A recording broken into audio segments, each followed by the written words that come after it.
Finding the nth term of an arithmetic sequence is relatively simple. Arithmetic means I know that I'm adding by a certain amount each time. For this example, I'm adding 6. So my nth term is actually going to start 6n.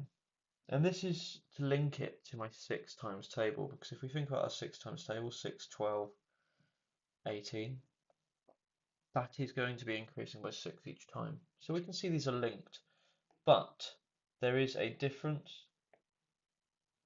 I don't have, for example, 18, I've got 19, I don't have 12, I've got 13. So each time I've added 1 to it. So I can say it's going to be 6n plus 1. Another way of thinking of this is, when I add 6, what would have come before my first term?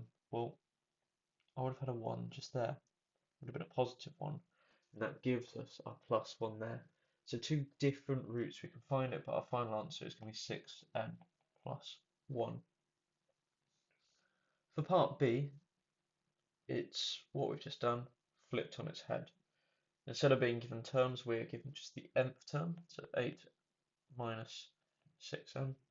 And we are told at some point in this sequence is negative 58 a term. Well, this represents every single term. So what it's asking us is there any point where this equals negative 58? So let's have a look. Well, first I'm going to take away 8. And that's going to give me negative 6n is equal to negative 66. And then I can divide by negative 6. And that is going to give me that n is equal to positive 11. So I can say yes, it is in the sequence because it is the 11th term.